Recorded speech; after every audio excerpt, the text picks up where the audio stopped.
സംസ്ഥാനത്ത് വൈദ്യുതി അപകടങ്ങളും അപകട മരണങ്ങളും നിയന്ത്രിക്കാൻ കഴിയാതെ KSEB നിൽക്കുന്നു.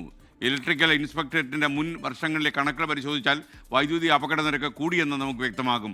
2024-25 വർഷത്തിൽ 10 കരാർ ജീവനക്കാരും 9 സ്ഥിരം ജീവനക്കാരും വൈദ്യുതാഘാതമേറ്റ് മരിച്ചതായിട്ടാണ് കണക്കുകൾ പറയുന്നത്. 24 പ്രൈം ടൈം എക്സ്ക്ലൂസീവ്. വൈദ്യുതി അപകടങ്ങളും മരണങ്ങളും പലകുറി ചർച്ച ചെയ്തിട്ടുണ്ടെങ്കിലും അതിന് ശാശ്വത പരിഹാരം കാണാൻ വൈദ്യുതി വകുപ്പിന് ഇതുവരെ സാധിച്ചിട്ടില്ല. 2024-25 241 ജീവനുകളാണ് വൈദ്യുതി ആഘാതമേറ്റ് പൊലിഞ്ഞത്. 2017-18 ഇത് 242 ആയിരുന്നു. 2023-24 ഇത് 209 കുറഞ്ഞിരുന്നുവെങ്കിലും കഴിഞ്ഞ വർഷം അത് വീണ്ടും വർദ്ധിച്ചു. സാധാരണക്കാരുടെ ജീവൻ പോലെ തന്നെ പ്രധാനപ്പെട്ടതാണ് KSEB ജീവനക്കാരുടെയും ജീവനുകൾ. അതുപോലും കൃത്യമായി പാലിക്കപ്പെടുന്നില്ല എന്നുള്ളതാണ് ഇലക്ട്രിക്കൽ ഇൻസ്പെക്ടറേറ്റിന്റെ കണക്കുകൾ വ്യക്തമാക്കുന്നത്.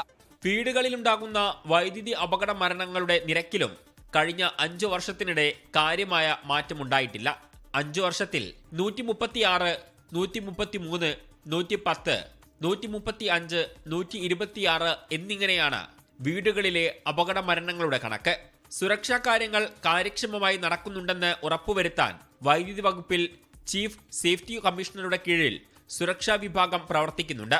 അപകട തോത് കുറയ്ക്കുന്നതിന് KSEB വൈദ്യുതി വിതരണ വിഭാഗത്തിലെ എല്ലാ ഓഫീസുകളിലും 14 സുരക്ഷാ ഉപകരണങ്ങൾ വിതരണം ചെയ്തിട്ടുണ്ടെങ്കിലും അതൊന്നും ഫലം കാണുന്നില്ല.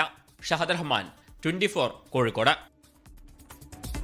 ലോകത്തെവിടെയായാലും ഏത് സമയത്തും 24 വാർത്തകളും ഓഗ്മെന്റഡ് റിയാലിറ്റി പാക്കേജുകളും എക്സ്പ്ലെയിനറുകളും വിശദമായി കാണാൻ ഞങ്ങളുടെ YouTube ചാനൽ നിങ്ങൾക്ക് സബ്സ്ക്രൈബ് ചെയ്യാം.